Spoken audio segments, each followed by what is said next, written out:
fired because of that video of Big Lotto's challenge.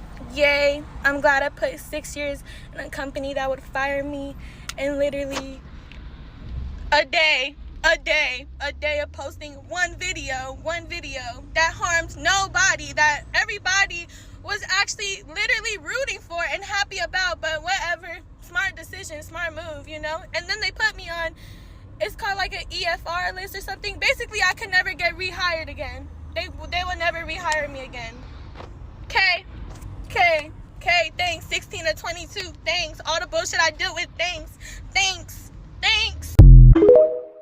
Not only did Lotto write a song about our broke ass, she then told us to make a video using her song at our job, our place of employment that pays us bi-weekly, weekly, however the fuck y'all get paid.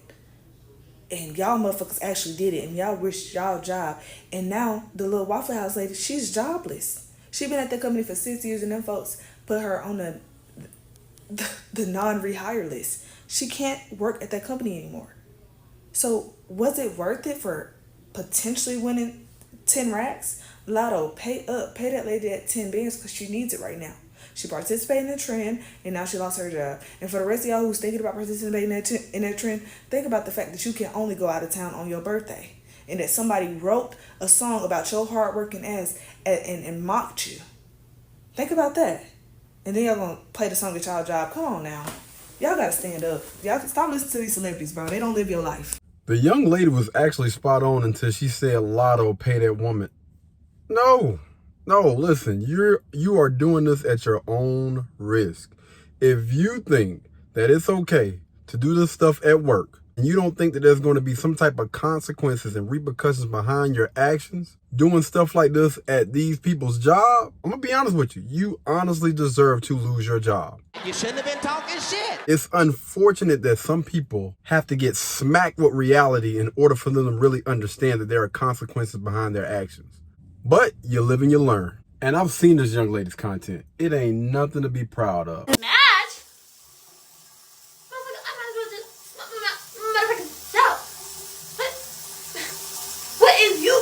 Me benefiting me, and I can match my homegirl, and I can match with myself. Fuck my baby dad. Wow. That's that booty me. One thing that you guys need to understand is before you get on these social media platforms and you want to build an audience or, build a following, you need to make sure that you work on your character, your morals, and your values. Because the thing is, if you gain everything, you gain all of that popularity, all of that money, if you honestly haven't did the work on yourself, when it comes to a lot of those people that gain that following too fast for whatever viral moment that they have, a lot of them lose it because they didn't do the work before they got to that point. Girl, you know I put it down. Got his ass knocked out like he took some Theraflu. Yeah, girl. Oh, he put it down too. This one ain't going nowhere. And even if he did, I got some of his sperm in the freezer in case he decides he want to take a little trip. I'm gonna make his ass a daddy, and I'm gonna put him on child support. He ain't gonna never see his kid. Daddyana. You got the right one today, girl. What's up? I'm here, baby. You out? Yeah, I think I'm about to go. Where you about to go? To the police station. Oh, girl, let me call you back. Hold on. Where you think you about to go? Wait a minute, bitch. Wait a minute, bitch. Reading, more than writing, is more than math. It should first of all teach our children who they are. You see, if you don't know who you are, then you will not know what to do with your life. And if you don't know what to do with it, then you won't know how to achieve your goals. So Alex Haley raised the question of, who am I? And he asked his mother, father, aunts, and his uncles who he was. Some people told Alex they were Negro. Some told Haley they were colored. Others told Alex they were black. Some said they were Afro-American. Some told Alex they were African. And lastly, some said American. Now, we have the only children and some adults that give 6 different answers to a very simple question like, who am I? Again, you cannot teach a child that is, first of all, not know who he is. It's more important than reading, math, and science. So we began to ask ourselves, why do Germans call themselves Germans? Why do Chinese call themselves Chinese? And we were told there's a land called Germany. There's a land called China. So let's go back to a world map. Germans are Germans, land called Germany. Chinese are Chinese, land called China. Let's go to a world map. Is there a place in the world called Negro land?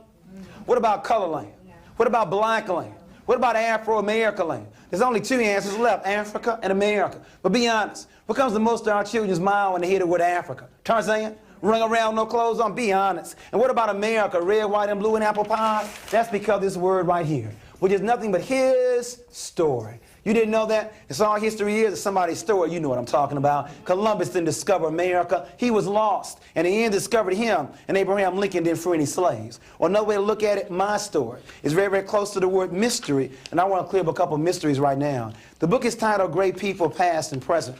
What happened to a people that built the pyramids and yet now live in projects? What happened? What happened to a people that were the first to read and write using a term called hieroglyphics and yet now can no longer read or write? In essence, what happened to a people in terms of Egypt? It's amazing. King Tut came to America and we didn't realize that King Tut was one of us. Somebody mysteriously took Egypt out of Africa and placed it in the Middle East. Now, how do you take a country out of a continent and then call it something else? As a result, we didn't realize that Egypt is in Africa. Egyptians are Africans, and we were the ones that built those pyramids. But my new history book, Lessons from History, Celebration in Blackness, for elementary, and there's also one for high school. You see, we are concerned about some issues here. The first one being, where do you start?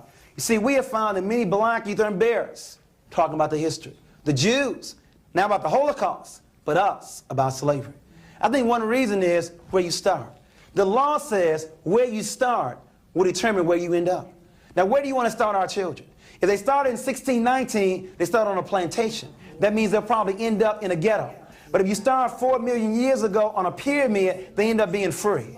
Now, where do you want to start? On a plantation or on a pyramid? Because depending upon where you start will determine where they end up. Our first problem is we've been starting in the wrong place. And you cannot discuss 4 million years in 28 days. Black History Month. Now, I'm glad we got the month. It used to be a week. But you can't discuss 4 million years in 28 days. It's simply not enough time. And then the other issue, what are we going to discuss? You see, if all we're going to discuss are names and dates and events, then you can do that in about 28 days. When was King born? 29. When did he go to D.C.? 63. When did he get the Nobel Prize? 64. When did he die? 68. That would never change. But if you want to make it relevant, you connect the past with the present and with the future. In other words, what were our mistakes? Because the mistakes you want to avoid. And the strengths you want to reinforce. I'll say it clearly. Those that don't know their history, don't know their mistakes, are destined to repeat it over and over and over and over again. Our children need to know their story. And it did not start here. And it should be more than just names and dates and events. And this is why education is so important. And education starts at home. You need to be teaching your kids these things before they get into those schools as early as possible to make sure that they have a strong foundation for who they are. Because 9 times out of 10, they're not going to learn any of these things in those schools. And honestly, I can understand why a lot of people are choosing to homeschool their children. Those people that are able to, because it honestly allows you to instill some things in your children that they're definitely not going to get in those schools. Now, with that being said, I still know and understand how important it is for children to be able to go out here and work with other people and other children in and around their age group. So either way you go with this, whether you choose to homeschool your child or whether you choose to allow your child to go to school, whether it's private or public, it's important that you instill certain things into your child when they are young and while they are growing up. Because honestly, the way that the world is going, how society is, and the things that they're trying to push in these schools now is crazy. And also the things that they're taking away. So you just got to make sure that you instill the right things into your children before you allow them to either go to school or just go out into the world.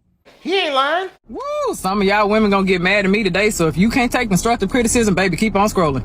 Many of you women are not really what you think you're cracked up to be. Like, some of y'all are really not great people to be in relationships with. Y'all know I work with couples every single day, and I'm gonna go ahead and make a list of everything that I have to work through. First things first, quit coming into relationships trying to make a man secure your insecurities. That's your job. If you lack confidence, if you have low self-esteem, if there's still trauma that you're operating in, if you're self-critical, if you're judgmental when it comes to yourself, if you blame yourself, if you're still operating in guilt and trauma and everything else, baby, that's for you to handle, not him. Respect his space. Like, stop becoming so preoccupied and hyper aware of what a man has going on. As soon as you see his mood is off a little bit, you start becoming overwhelming. What's wrong? What's wrong? What's wrong? Let me tell you how men are. A lot of men, when they are going through stuff, they may end up withdrawing or retreating because they're trying to figure it out. They're not always upset at you. Their moods are not changing just because of you. People go through things in a way that men are. They don't express themselves as much as we do as women. It's okay. Give that man some space. Oh yeah, the clinginess. Clinginess is cute to an extent, baby, but once you become codependent and you're always getting jealous whenever this person goes out, and you become anxious whenever they're not around you, you start blowing up their phones so they gonna hang out with their friends, that is problematic, and you're gonna push them away. As much as many of you all don't want to believe it, it's absolutely okay for a man to admire another woman. As long as it is a quick look, boom, and he's not staring, and he doesn't have a wandering eye, and he's not impulsive, and he's not a cheater. If he's all of those, baby, why are you with him in the first place? You're ignoring the red flags. You're settling. As long as that man is not window shopping or ordering off the menu, relax. He has a visual appetite. If he sees a beautiful woman, it's okay to admire. Just like if you see a handsome man, you're gonna admire him too. Relax. Stop letting yourself go. Just because you're in a relationship doesn't mean that you need to stop doing everything that you did in the beginning. If you always kept your skin together, your nails together, your lashes together, your hair done, your body was waxed up at the beginning, keep that same energy. Hold your end of the relationship. Remember, visual, visual, visual. A man still has a visual appetite, and he loves what he sees, baby, because you're going to stimulate a whole lot more in him. Don't let yourself go because you secured the relationship. As much as you want to believe it, you're not always right. As much as you want to always be in control, you have to let some things go, baby. You cannot love a man the way you want to love him. If you study him, if you pay attention, if you actually listen, I guarantee you he would tell you how to love him. You cannot limit the way you love him to a love language. That's why I hate the conversation of love language. You can ask a man, what's your favorite love language? And he can say, oh, acts of service. And you think that's all you have to do to love him? No, baby, you got to study your man. Stop nagging him all the time. It's perfect. Okay, quit always expressing your dissatisfactions. If you see he's putting in efforts in other places, please uplift those efforts. Acknowledge him. Show that you appreciate that. If it's something like a pet peeve, baby, compromise. I know a lot of women have a hard time compromising. Baby, you got to find a middle ground. Sometimes it's just not worth you bringing up a dissatisfaction. A lot of you all just be nagging. You're pushing that man away. It's okay. He's not always going to fit your idea. He's not always going to satisfy you in every area. Baby, I promise you, every trait that you may have on your beautiful checkoff list, he may not measure up to every single one of them. That's why you have to be selective. But stop nagging all the time. You can't read minds and you can't predict the future. So stop trying to interpret things and stop trying to jump to conclusions. Baby, it's not healthy. It's a distorted way of thinking, and it will kill your relationship. Being independent is okay, but why do you have to be so independent that you're unreceptive? Men love to be needed. If you're so independent that you won't even allow him to help, what is he there for? Stop involving everybody in your relationship. I don't care if it's friends or family. They have no place to be in your relationship. So stop involving them. Their opinions do not matter. Their advice does not matter. They are not the person that you are sleeping with. Relax. You think you're doing something when you're comparing your man to everybody else. You're comparing your man to your best friend's husband, yada, yada, yada. And now he's pretending to be something that he's not. That's very uncomfortable for a man. Baby, constructive criticism and destructive criticism are real things. If you're always criticizing, you're going to push him away, and he's going to end up faking things, and that's going to make him unhappy, and then the intimacy is going to decline. And whose fault is that going to be? Yeah, because you were comparing. Many of you ladies are not the inspiration that you think that you are. I'm sorry to break it to you. If you're always operating in your comfort zone and you refuse to take risks and you lack intellectual intimacy, you don't go out there and try to learn new things, baby, you're not reaching new opportunities, you're always low in your confidence, you're not really inspiring this person. If this person is trying to grow, and you want to stay and you want to be on social media or on your phone and everybody else's business, and you're not really doing anything to add to his fruition, baby, eventually he's going to grow without you. Pessimism. Stop being negative all the time. Communication. Learn to listen. Validate their experiences. Don't interrupt. You know what? The list can go on. Just work on your communication, baby, okay? Now, I know some of y'all gonna get to the end of this video and be like, Look, if you want a healthier relationship, start taking criticism. Take each piece if it applies and let it apply. If it doesn't, then go on about your business. But if you want a healthier relationship, if you're dating, if you're a girlfriend, if you're a wife, whatever it may be, you want a healthy relationship, baby, take the criticism as constructive. Take it as a learning tool. Use it and change.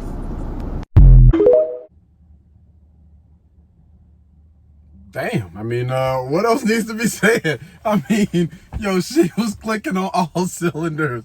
I'm trying to figure out, yo, where am I gonna get in with this? But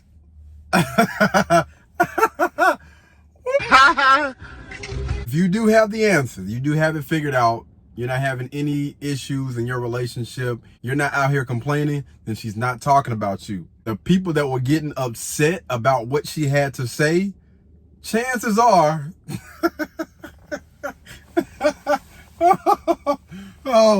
chances are she probably was talking about you. And to those people, you need to understand something.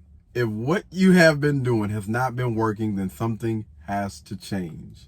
And I'm pretty sure if you listen to this young lady, listen to somebody like this. And when I say somebody like this, I mean a young lady that seems to have some type of balance when she speaks. It's not one-sided, which is always a great thing. You never want to listen to somebody that's one-sided when it comes to giving any type of advice. And anybody that's not speaking from hurt, from trauma, but they're actually trying to give you some type of wisdom that maybe they've learned over the years. It's important that you pay attention to how somebody speaks. It's important that you pay attention to how somebody looks, how they carry themselves. Also, when it comes to getting advice, you also want to look at their results. Now, I believe that this young lady, I believe she's a relationship coach. She is in a relationship. She does have a family, and I believe she is married, and I believe she has been married for a while. I cannot stress to you guys how important it is when it comes to getting information, when it comes to getting advice from people. It's important that you pay attention to how a person speaks, how they carry themselves, what type of results do they have in life, and when they speak, are they speaking with balance, or does it sound like it's one-sided? Anyway, I'm gonna go ahead and end this video right here, guys. Thank you guys so much for tuning in, man. Y'all be blessed, y'all be beautiful, and I'll catch you guys in the next one. Peace.